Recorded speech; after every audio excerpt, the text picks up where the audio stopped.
Good morning to all of you. Thank you for your presence. We've decided to organize a roundtable on how to get committed together, practitioners, managers, students, on themes that have major stakes. So we had discussions toward the end. We wanted to say, okay, chairs could then be a possible option, possible solution. H2O Lyon, the Lyon community, Lyon Saint-Étienne community is an interesting domain for science and society interaction, scientists and managers. So we thought, okay, why couldn't we try to imagine to co-build, co-construct devices that would make it possible to produce knowledge and to share them. So this is within this framework that we started saying, okay, well, maybe the share system does exist. Is it possible now in Lyon? So we started organizing this roundtable together with Elodie and with AgroParis, which is our historical partner, to work on the science and society interactions. Thank you, Hervé. First, I want to thank Anne Clément, who is the ZABRE director, who worked to find the speakers and establish the discussions, the material for discussion today. Well, you know, we do have a lot of resource in the Lyon region. We discuss it with Agatzen by saying, you know, we're lucky to have a background, a legacy. We got this new dynamic H2O Lyon, which is a great opportunity. And we're always looking for new support, new methods to reinforce the link between practitioners, scientists, training, and to succeed with great projects. This is why we went looking for three complementary examples. Brice Mourier next to me, who is a researcher and the ENTPE, but who is specialized in sediments and river geochemistry and other topics, because all those are very cross-cutting, transverse, multidisciplinary experts. From 2013 to 2016, you animated the shared GRQ in Limoges, and you tell us more about the large reservoir and the resources. Louise Aquilina, geoscientist, geoscience teacher, and you holding the water and territory chair in the Rennes University. You will tell us how it works as well. And Sandra Ceschin, who is a communication officer, project communication officer in the AgroParis Montpellier Center, and one of the resource individual of the Water for All chair, which is AgroParis and Suez chair. And you'll tell us more about it. And remote, Vivien Vergès, are you here, Vivien? Vivien is in charge of research, private and partnership research contract in the evaluation department. And we wanted him to, well, we rely on him to shed light on the legal and possibly financial aspect of.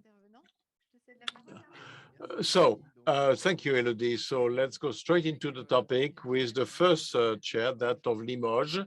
Brice will describe this. A few years ago, I went to one of the seminars of the chair and I've been impressed by the collective dynamics. Can you tell us more about the purpose, the project, the limitations, the successes that you achieved? Thank you, Hervé. Thank you, Elodie. Thank you for this kind invitation.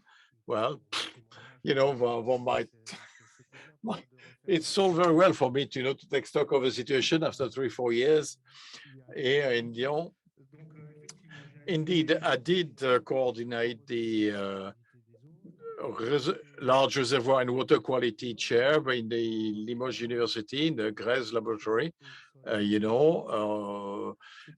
it was financed 90% by French Electricity Board, EDF, and the administrative and financial level. It was supported by a partnership foundation of the Limoges University.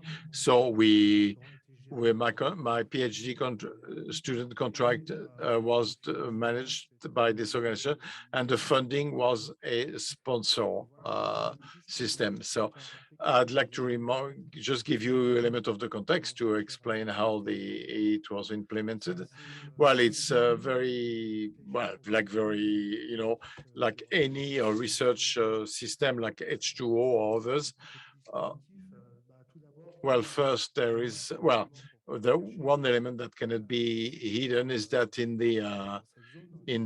this zone, in the former Limousin region, where there is Vivien and Dordogne catchment basin and a watershed and about 90 reservoirs or dams, and 30% thereof are large dams. So this landscape has been shaped by dams. Second,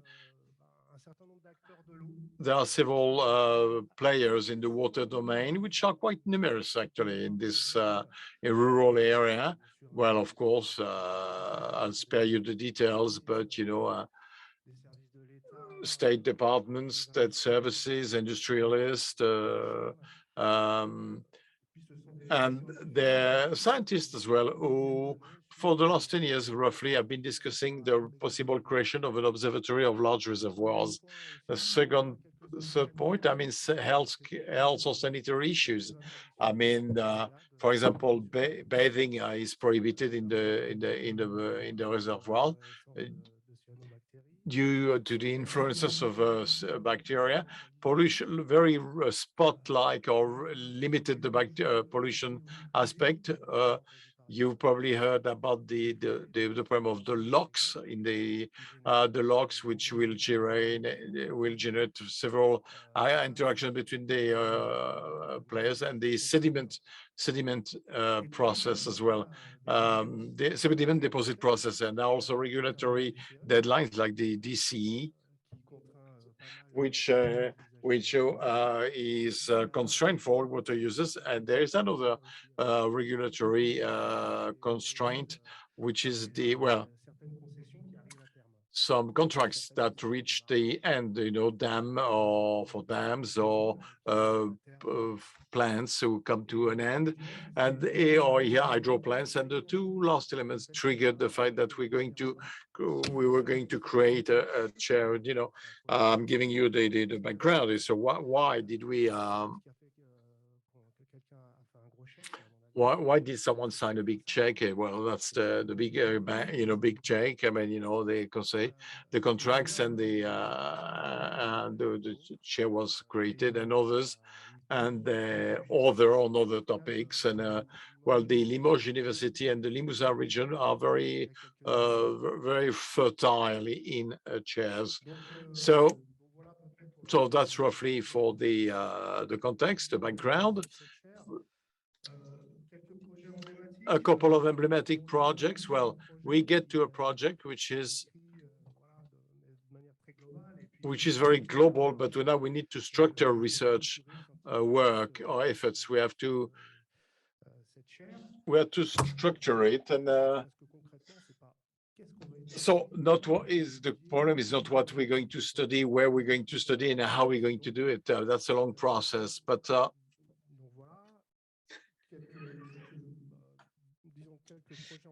a couple of emblematic projects. We were very fortunate to have access to the reservoirs, the dams, to the management of the daily operation of dams and the dams and reservoirs. So in a way, they opened the doors of the dams. We understood them. We did exchange with the operators who deal with issues very different from what we know in the scientific world. And this opening made it possible to get knowledge as to the operation of of a river, dammed river or channeled river, and to study some, publish some articles. Second emblematic project is the Forissoir cycle with the basing, cycle, with because and the role of the sedimentary compartment in the with the presence of phosphorus in reservoirs. Third project with less of a scope, possibly a project we run on the economic and touristic interest associated with reservoirs, which made it possible to better understand the touristic impact of major reservoirs in the region. It was different from the other field, but it was most interesting. For example, the creation of thematic days, when we invited Hervé, but others where we had about the same room as here, full, actually, which is quite rare in Limoges. With a mixed public, yes, very mixed, maybe, scientists, technicians, and practitioners, and scientific presentations as well.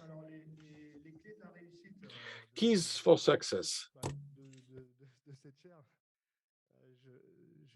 So, well, first, key for success. You want to first, well,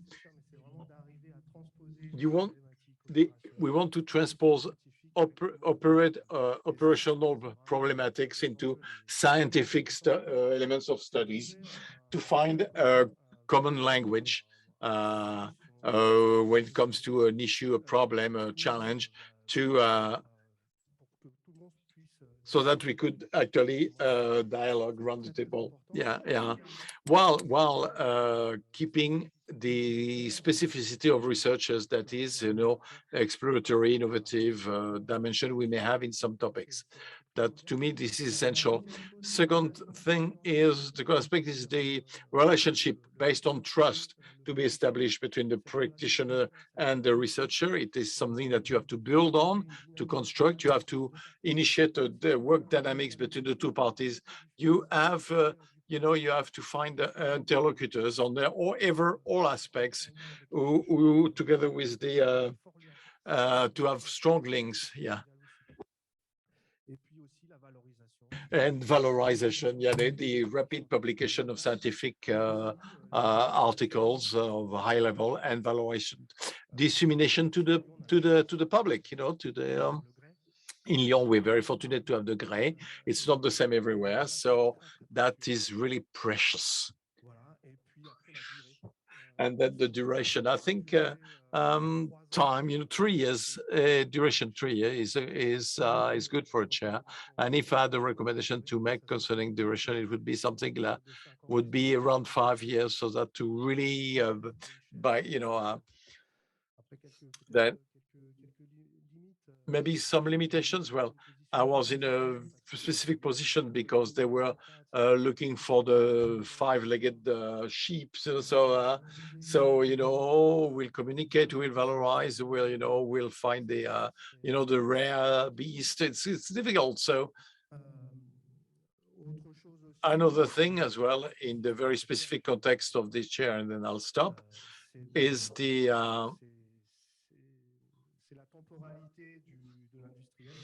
the time scale of the industrialist, which is not that of the researcher, and the local players as well.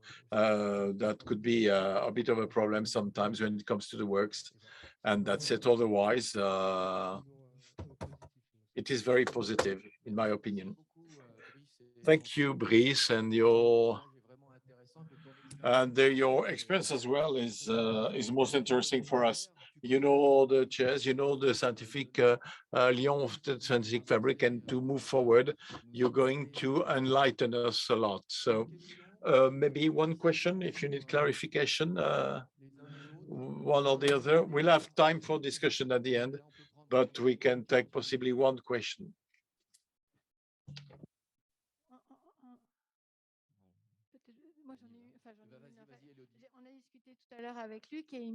We talked with Luc, and he said that actually this partnership with managers of the site on which I work made it possible to save time in the building of knowledge. But scientists were less, were more hands-on, and even if the initiative of the chair came from the initial level, you were able to mobilize the local managers in the yes, yes, yes,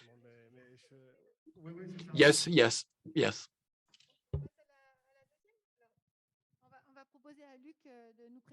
So Luc will now introduce the water and territory chair of Rennes, which is also based on a foundation with numerous partners. Yes, hello, and thank you for the invitation. It's a pleasure to come to Lyon for this day. So this area chair is from the Rhine Foundation. It's financed by the Upper Rhine Basin. It's a double structure, local authority and a local company that protects, operates, treats, and distributes water to all of the Rhine Basin. It's an area that's quite big. It's a bit bigger than the Rennes Basin. So it's a fairly big structure. So it's a chair. So we'd already worked with the Rennes Basin, but the elected officials and the directors wanted to have support. They wanted a research approach because they had a certain number of questions, and they wanted to do some prospecting given the size of the area. So they approached to the observatory and the team of experts. It's a door towards different organizations, the universities, Mourier, HSP, people who now collaborate as part of the chair. What is the observatory? What do you mean by that? Well, it's the observatory for the Rennes universe. So it's the scientific structure. Yes, it's the scientific structure that has a triple function. It's in charge of research, observation, and training. So that covers several laboratories, the two universities. It covers several observatories, in fact, and it's associated with the CNRS, INRE, who are present and very much involved in the observatory. And Gilles was, in fact, the director for a certain period of time before coming to you. So there was a fertile ground for the chair. So there's something that we set up this link with the managers. And as we were co-building, we spent time together, we met up, we tried to understand what the questions were, how we could move forward together. And I would just like to insist on something here. And that's the fact that it's very interesting for us as researchers, these questions that come from the field. They lead us towards scientific questions that we might not have had alone. So just to give you an example, the colleagues, our partners, were saying that in 2017, it was a very dry year. The level of water in the dams, which is the first source of water, was going down. And they were saying, is there a likelihood of having a new 2017? Is it going to happen 2 years on the trot, for example? So this question seemed fairly obvious. But for us, imagining the impact of climate change and looking at long-term trends, these are things that we are able to do. But working on extreme events and their probability, the probability that they occur 2 years in a row, well, this means that we've got to look at dams, we've got to look at links between surface and underground water. In fact, we're looking at some very lovely scientific questions. So it was very fruitful from that point of view. So after this co-building work, we defined priorities about questions to be dealt with, starting with the impact of climate change on the water resource, because they were traumatized by 2017. So this led to the setting up of a doctoral program. And then we published the research with financing from the Metropolitan Authority. We were able to recruit a young researcher who worked on the links between water resource and use, occupation of land occupation, impact of the metropolitan area, the number of inhabitants, and aspects like this. Now, coming back to the main points relating to the chair. So there was a lot of modeling work done on the impacts of climate change, and the approach here was very innovative. We worked on flow rates, intermittent rivers based on the underground network. So that's quite a new approach. And it's something that we're getting very excited about. And so we looked at the different problems. And there's a second point that we're focusing on, and that is the transfer of pesticides. And we're working on that with some Lyon colleagues. And the second achievement is not from the world of research, it's from the world of training.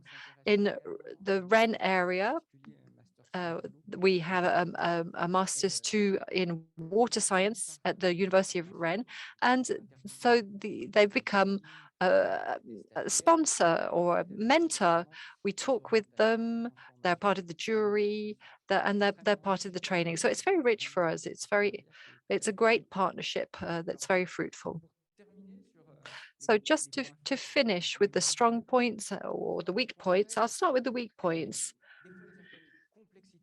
So sometimes things are quite complex from an administrative point of view. Having said that, our world has become an ocean of complexity.